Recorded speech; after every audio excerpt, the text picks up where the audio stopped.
program sponsored by Diago Finance. ನಮಸ್ಕಾರ ವೀಕ್ಷಕರೇ, ನೀವು ನೋಡ್ತಾ ಇದ್ದೀರಾ ವಿಶ್ವವಾಣಿ ಮನೆ. ನಾನು ಕೇಶವ್ ಪ್ರಸಾದ್. ವೀಕ್ಷಕರೇ, ಟ್ರೇಡಿಂಗ್ ಅಂತ ಬಂದಾಗ ಅನೇಕ ವಿಧಾನಗಳು ಇದೆ. ಅದು ಈಕ್ವಿಟಿ ಟ್ರೇಡಿಂಗ್ ಇರ್ಬೋದು, ಕಮಾಡಿಟಿ ಟ್ರೇಡಿಂಗ್ ಇರ್ಬೋದು, ಇತ್ತೀಚೆಗೆ ಬಹಳ ಜನಪ್ರಿಯ ಆಗ್ತಾ ಇರುವಂತಹ ಕ್ರಿಪ್ಟೋ ಟ್ರೇಡಿಂಗ್ ಇರ್ಬೋದು. ಹಾಗಾಗಿ ಇದನ್ನು ECC ಅಂತ ಕರೀತಾರೆ, ಈಕ್ವಿಟಿ, ಕಮಾಡಿಟೀಸ್ ಮತ್ತು ಕ್ರಿಪ್ಟೋ. ಸೊ ಹಾಗಾದರೆ ಇದರಲ್ಲಿ ಯಾವುದರಲ್ಲಿ ಹೂಡಿಕೆ ಮಾಡಿದ್ರೆ ಬೆಟರ್, ಯಾವುದರಲ್ಲಿ ಯಾವ ರೀತಿಯ ರಿಸ್ಕ್ ಇರುತ್ತೆ, ಯಾವುದರಲ್ಲಿ ಹೆಚ್ಚು ರಿಟರ್ನ್ಸ್ ಗಳಿಸ್ಬೋದು ಇತ್ಯಾದಿ ವಿಚಾರಗಳ ಬಗ್ಗೆ ಇವತ್ತಿನ ವಿಶೇಷ ಎಪಿಸೋಡ್ ನಾವು ಸಾಕಷ್ಟು ಉಪಯುಕ್ತವಾದ ಮಾಹಿತಿಯನ್ನು ಮತ್ತು ಗೈಡೆನ್ಸನ್ನು ಪಡೆದುಕೊಳ್ಳೋಣ. ಇದಕ್ಕೆ ಸಂಬಂಧಪಟ್ಟ ಹಾಗೆ ನಮಗೆ ಗೈಡೆನ್ಸ್ ಮಾಡಲಿಕ್ಕೆ ನಮ್ಮ ಜೊತೆ ಇವತ್ತು CA ದಯಾನಂದ್ ಬೊಂಗಾಳೆ ಅವರು ನಮ್ಮ ಜೊತೆ ಇದ್ದಾರೆ. ದಯಾನಂದ್ ಬೊಂಗಾಳೆ ಅವರು ಕಳೆದ ಹಲವಾರು ದಶಕಗಳಿಂದ ಟ್ರೇಡಿಂಗ್ ಇಂಡಸ್ಟ್ರಿನಲ್ಲಿ ಸಾಕಷ್ಟು ಮಂದಿಗೆ, ಸಾವಿರಾರು ಮಂದಿಗೆ ಮಾರ್ಗದರ್ಶನವನ್ನು ಕೊಟ್ಟಿದ್ದಾರೆ. ಅವರದೇ ಆದಂತಹ Bongale stock marketing training institution ಕೂಡ ಬೆಂಗಳೂರಿನ ರಾಜಾಜಿನಗರದಲ್ಲಿ ನಡೆಸ್ಕೊಂಡು ಬರ್ತಾ ಇದ್ದಾರೆ.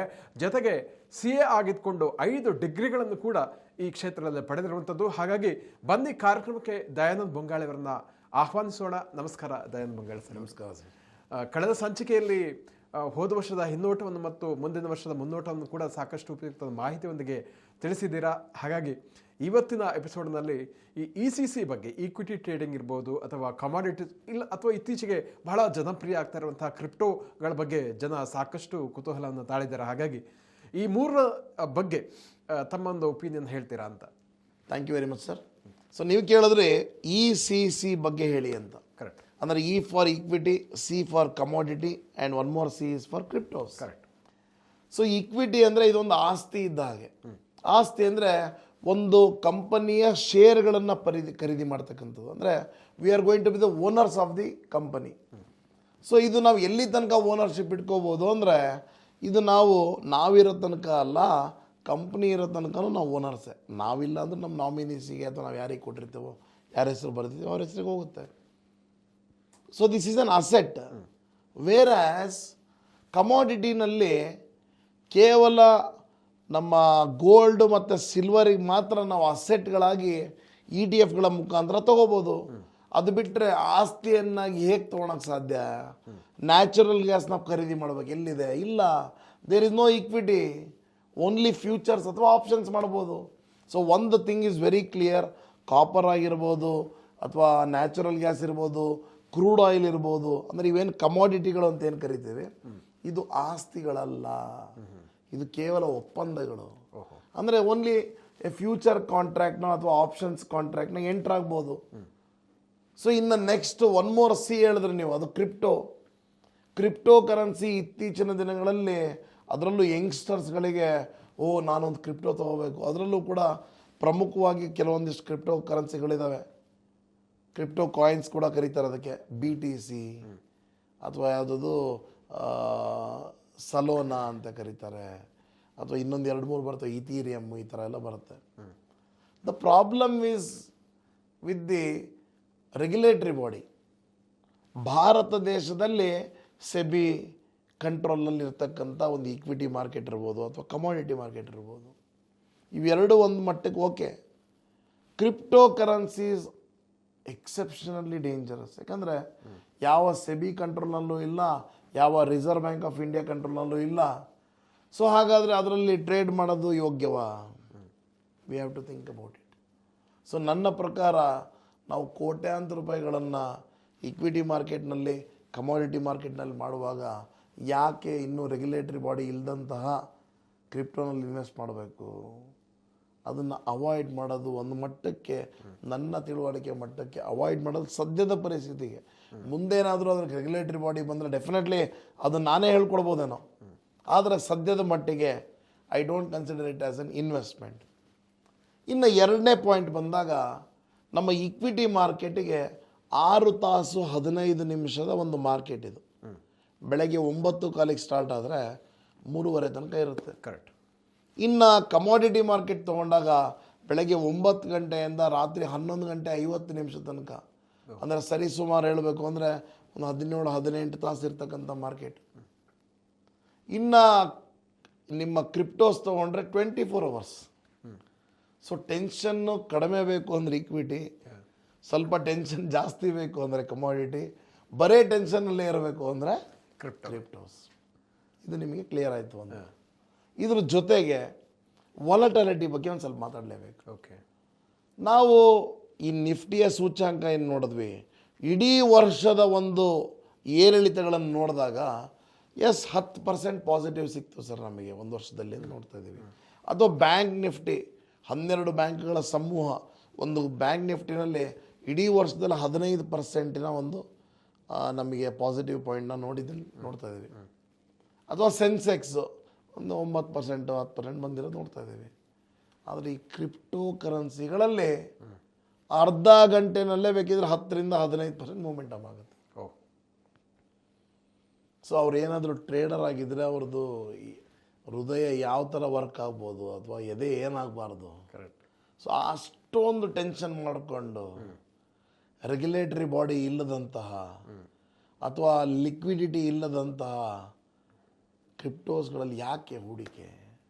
So more safe is equity market. ಅದು ಬಿಟ್ಟರೆ ನೆಕ್ಸ್ಟ್ ಕಮೋಡಿಟಿ ಮಾರ್ಕೆಟ್. ಕಮೋಡಿಟಿನಲ್ಲಿ ಕೂಡ ನಿಮ್ಗೆ ಗೊತ್ತಿರ್ಬೋದು, ಕಾಟನ್ನು ಈ ಥರ ಒಂದು ಅಗ್ರಿಕಲ್ಚರಲ್ ಪ್ರಾಡಕ್ಟ್ಸ್ನಲ್ಲಿ ಕೂಡ ಟ್ರೇಡ್ ಮಾಡ್ಬೋದು.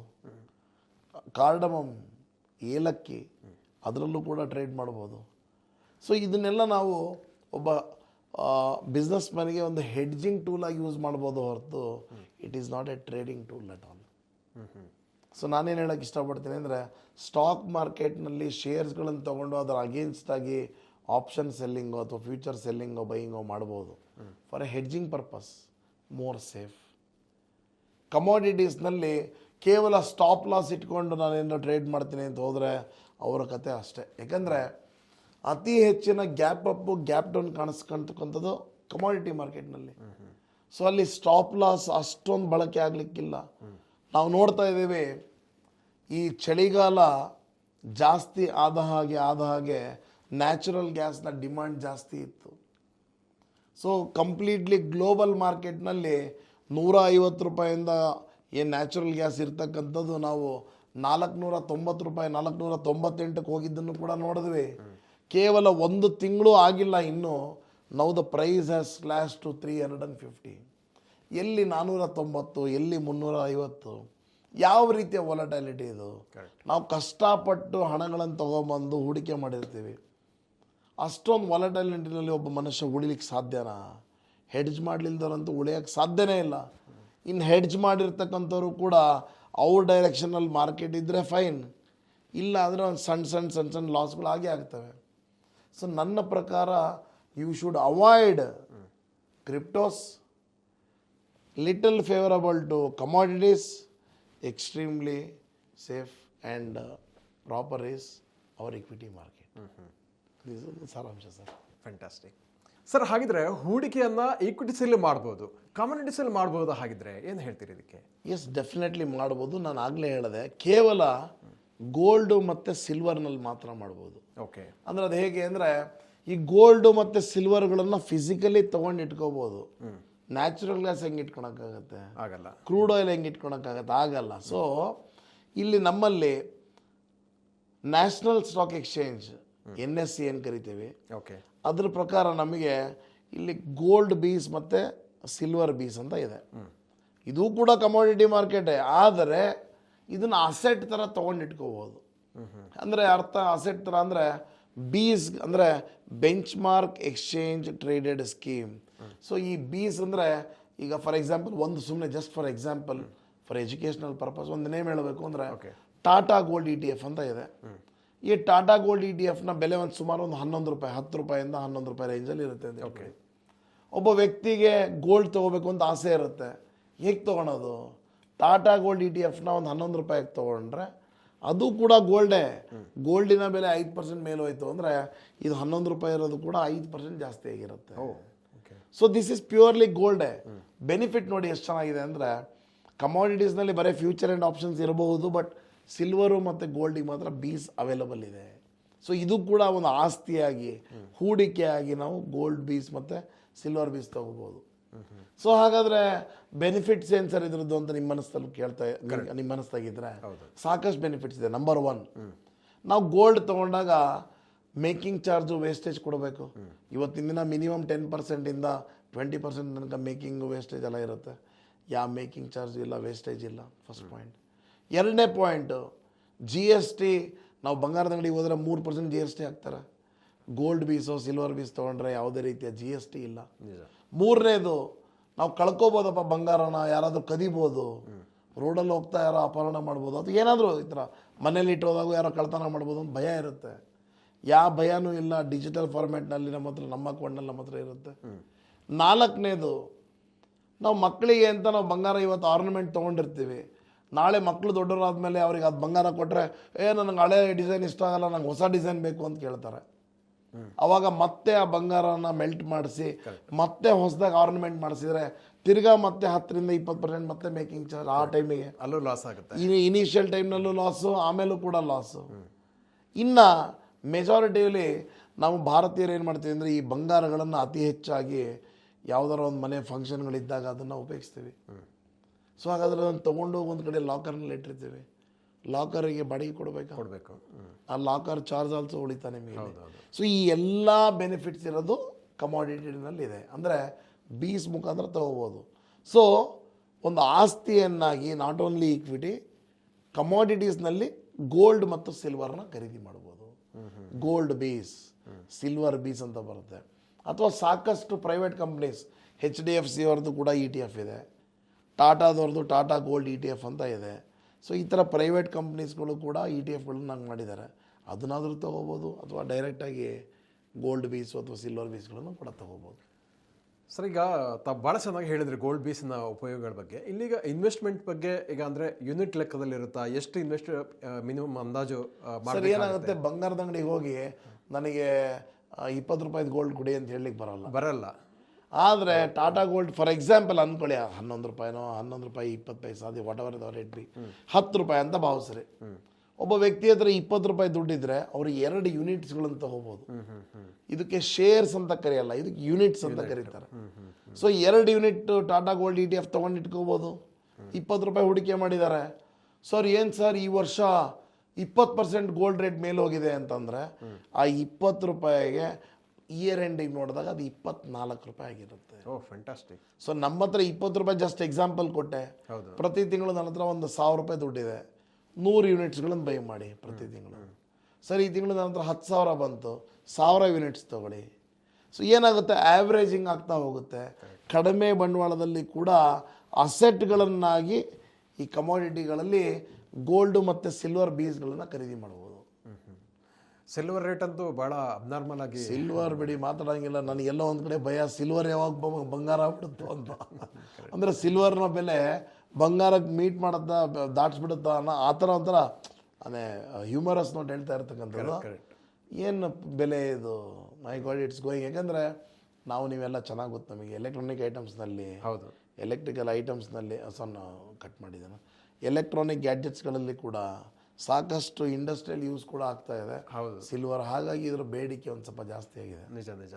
ಅವುಗಳ ಚಿಪ್ಗಳಲ್ಲಿ ಕೂಡ ಬೆಳ್ಳಿಯ ಅಂಶಗಳು ಇರುತ್ತೆ. ಎಕ್ಸಾಕ್ಟ್ಲಿ. ಸೊ ಹಾಗೆ ಕೈಗಾರಿಕಾ ಉದ್ದೇಶಕ್ಕೆ ಕೂಡ ಸಿಲ್ವರ್ ತುಂಬ ಬಳಕೆ ಆಗ್ತಾ ಇರೋದ್ರಿಂದ ಬಳಕೆ ಆಗ್ತಾ ಇರೋದು, ಇದು ರೇಟ್ ತುಂಬ ಜಾಸ್ತಿ ಆಗ್ತದೆ. ನಿಜ. ಸೊ ಎಲ್ಲಿ ತನಕ ಜಾಸ್ತಿ ಆಗುತ್ತೆ ಅದು ಕಾದು ನೋಡ್ಬೇಕು. ಯಾಕಂದ್ರೆ I am not a expert on commodity. I can talk anything on the stock market, but ಕಮಾಡಿಟೀಸ್ನಲ್ಲಿ ಬೀಸ್ಗಳನ್ನು ತಗೋಬೋದು. ಅದು ನಾನು ನಿಮ್ಗೆ ಹೇಳಲಿಕ್ಕೆ ಇಷ್ಟಪಡ್ತಿದ್ದೆ. ಫೈನ್. ಸರ್ ಹಾಗಿದ್ರೆ ಬೇಸ್ನಲ್ಲಿ ಬೈ ಮತ್ತು ಸೆಲ್ ಮಾಡಲಿಕ್ಕೆ ಏನಾದರೂ ಟೈಮಿಂಗ್ಸ್ ಈಗ ರಾತ್ರಿ ಏನಾದರೂ ತಗೋಬೋದಾ, ಹೇಗೆ? ಇಲ್ಲ. ನೋಡಿ, ಬೀಸ್ ಅಂತಕ್ಕಂಥದ್ದು NSE ಅಂಡರ್ನಲ್ಲಿ ಬರುತ್ತೆ. ಓಕೆ. ಸೊ ಏನಾಗುತ್ತೆ, ಇದು ಕೇವಲ 9:15 ಮಧ್ಯಾಹ್ನ 3:30 ಒಳಗಡೆ ಮಾತ್ರ ಬೀಸ್ಗಳನ್ನು ತಗೋಬೋದು. ಓಕೆ. ಇನ್ನು ಫ್ಯೂಚರ್ ಟ್ರೇಡಿಂಗು ಇಲ್ಲ ಆಪ್ಷನ್ಸ್ ಟ್ರೇಡಿಂಗ್ ಮಾಡ್ತಕ್ಕಂಥವ್ರಿಗೆ ಅವ್ರಿಗೆ ರಾತ್ರಿ 11:50 ತನಕನೂ ಟೈಮ್ ಇರುತ್ತೆ. ಬೆಳಗ್ಗೆ 9 ಗಂಟೆಯಿಂದ ರಾತ್ರಿ 11:50 ತನಕ ಟೈಮ್ ಇರುತ್ತೆ. ಆದರೆ ಬೀಸ್ಗಳು ಮಾತ್ರ 9:15 3:30 ಒಳಗಡೆ ಮಾತ್ರ ತಗೊಳ್ಳಿಕ್ಕೆ ಅವಕಾಶ ಇರುತ್ತೆ. ಇದು ಬಹಳ useful information. Is very very important. ಭಾಳ ಜನ ಗೊತ್ತಿರಲ್ಲ ಈ ಇನ್ಫಾರ್ಮೇಷನ್ಸ್. ನಿಜ. ಸೊ ನಮ್ಮ ವೀಕ್ಷಕರಿಗೆ ಇಷ್ಟೊತ್ತು ECC ಬಗ್ಗೆ ಭಾಳ ಅದ್ಭುತವಾಗಿ ವಿವರಿಸಿದ್ರಿ. ಯಾವುದು ಹೆಚ್ಚು ರಿಸ್ಕ್ ಇರುವಂಥದ್ದು, ಯಾವುದು ಮಧ್ಯಮ ರಿಸ್ಕ್, ಹಾಗೂ ಯಾವುದು ಸೇಫ್ ಬೆಸ್ಟ್ ಆಯ್ಕೆ ಅನ್ನುವಂಥರ ಬಗ್ಗೆ. ಸೊ ಹಾಗಾಗಿ ECC ಬಗ್ಗೆ ಇಷ್ಟೊಂದು ಸಮಗ್ರವಾದ ಮಾಹಿತಿಯನ್ನು ವಿವರವಾಗಿ ತಿಳಿಸಿಕೊಟ್ಟಿದ್ದಕ್ಕಾಗಿ ಧನ್ಯವಾದಗಳು. Thank you so much sir.